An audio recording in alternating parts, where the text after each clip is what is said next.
Bienvenue pour ce nouveau numéro de votre capsule le Mercato sur 13 TV mbokk yi dal leen ak jàmm ci seen Mercato sur 13 TV. Attaquant sénégalais bi nekk jamono ji ci Stoke City di Mame Biram Diouf jamono ji ñaari club turc bëgg nañu ko moom joueur sénégalais bi am 32 ans Göztepe ak Denizlispor jamono ji ñu ngay amal ay négociations ngir mën a recruter Mame Biram Diouf mi nga xam ne mu nga ca Championship ak club bu Stoke City donte nag xamaguñu koppar ya nga xam ne ñaari club yi proposé nañu ko waaye li leer ba leer mooy waxtaan yi mu ngay jëm kanam bu ñu sukkandikoo ci xibaar yi nga xam ne Yeniz Asir di ab yéenekaay bu nekk ci Turquie xamal nañu ko Mame Biram Diouf ci fàttali saison bi daan na joué 9 matchs dugal ñaari but. Dijon moom jamono ji Pape Cheikh Diop am 22 ans moo nekk ci seen xel joueur bi nga xam ne Lyon moo ko àll Celta Vigo di ab milieu terrain international espoir espagnol d'origine sénégalaise 14 matchs Liga la daal di joué saison bile ñoom waa Dijon yi jamono ji sax tàmbali nañu ay waxtaan ak équipe bu Lyon ngir ñu mën leen ko jaay ci fàttali Lyon mu ngi jëndee woon Pape Cheikh Diop 10 millions d'euros ci atum 2017 contrat war a jeex ci atum 2022. L'Olympique lyonnais accueille Tino Kadewere, recruté cet hiver au Havre. L'attaquant zimbabwéen a été présenté ce mercredi à la presse. L'arrivée du meilleur buteur de la Ligue 2 avec 20 réalisations était actée depuis le mercato hivernal, mais l'attaquant du Zimbabwe de 24 ans, acheté 12 millions d'euros hors bonus au Havre pour 4 ans et demi, était resté en prêt au sein du club centenaire. Le milieu de terrain ivoirien du Sporting Portugal, Idrissa Doumbia, a de fortes chances de rejoindre le championnat de France la saison prochaine, après une première proposition à hauteur de 4 millions d'euros repoussée par le Sporting Portugal. L'FC Nantes préparerait une deuxième offensive à 5 millions d'euros cette fois-ci au Lisboète fort d'un contrat courant jusqu'en juin 2024 avec l'éléphant de tranchée. Enfin, courtisan déclaré du défenseur ghanéen du Real Valladolid Mohamed Salisu, âgé de 21 ans, le Stade Rennais est passé à l'action. Selon RMC Sport, le club breton a proposé 8 millions d'euros à ses collègues espagnols. Pour rappel, Salisu dispose d'une clause libératoire de 12 millions d'euros.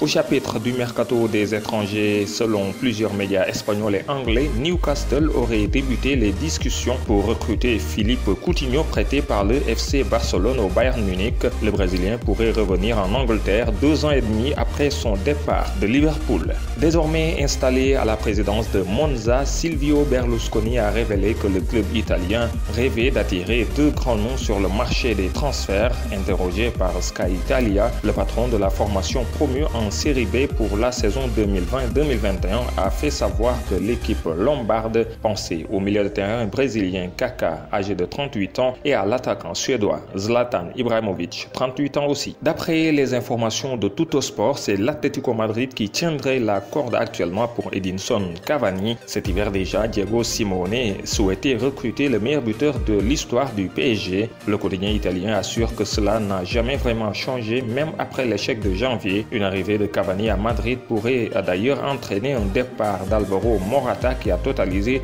32 apparitions cette saison, toutes compétitions confondues. Du côté de la Canebière en France, à Marseille bien sûr, alors que Dario Benedetto a déjà affirmé qu'il souhaitait disputer la Ligue des Champions avec l'OM la saison prochaine. Son nom figurerait actuellement sur la shortlist d'un club italien pour la saison prochaine. Ainsi, comme révélé par Radio Marte, Dario Benedetto ferait partie de la shortlist du Napoli pour la saison prochaine. En effet, l'équipe de Gennaro Gattuso n'aurait toujours pas réglé les dossiers José Callejon et Dries Mertens et s'apprêterait à faire face au départ d'Arkadiusz Milik qui a refusé de prolonger et qui serait pisté par la Juventus Turin. Selon le Guardian, les Reds et Jorginho Wijnaldum négocient une prolongation de bail de 3 ans alors que l'actuel contrat du milieu s'arrête en 2021. Le journal n'indique pas si l'ancien joueur de Newcastle et du PSV Eindhoven va connaître une augmentation de salaire, mais précise que le joueur serait assuré de savoir qu'il sera toujours à l'avenir un joueur important de l'effectif de Liverpool.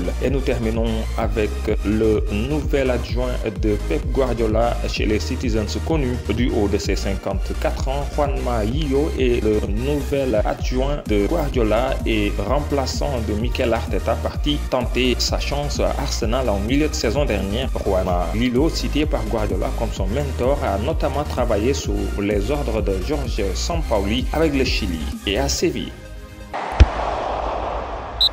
Terminons avec Bonus Sport, deux actualités au menu aujourd'hui. L'audience du procès de Lamine Diack a repris ce mercredi au niveau du tribunal correctionnel de Paris. À la barre, l'ancien conseiller juridique de l'I2AF a mouillé de plus en plus Pape Massata Diack. Habib Cissé a avoué aujourd'hui avoir négocié 600 000 € pour le compte de Pape Massata Diack. Cependant, Maître Cissé a lavé l'ancien patron de l'athlétisme mondial lors de son audition de ce mercredi. Pourtant, lors de l'enquête préliminaire, Habib Cissé avait reconnu un deal qui avait été proposé à Lamine Diack par un certain Maître Valentin, l'ex-président de l'I2AF, a été entendu quant à lui dans l'après-midi. Autre actualité, Bonus Sport, le scénario de la reprise de la Ligue des Champions qui se dessine et les festivités qui devraient bientôt reprendre. La rumeur circulant depuis plusieurs semaines semble se confirmer. À partir des quarts, tout devrait se jouer sur des matchs uniques et au même endroit. Prévu à l'origine au stade olympique Atatürk d'Istanbul en Turquie, la grande finale de la compétition devrait en effet bien être délocalisée au Portugal. Le Stadio da Luz et le stade José Alvalade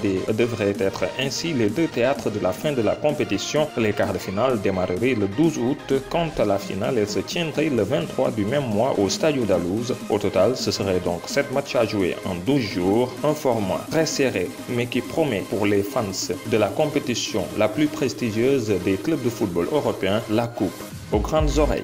Mesdames, Messieurs, c'est tout pour ce numéro d'aujourd'hui de Mercato sur 13 TV. Merci de l'avoir suivi. Rendez-vous demain pour un nouveau numéro.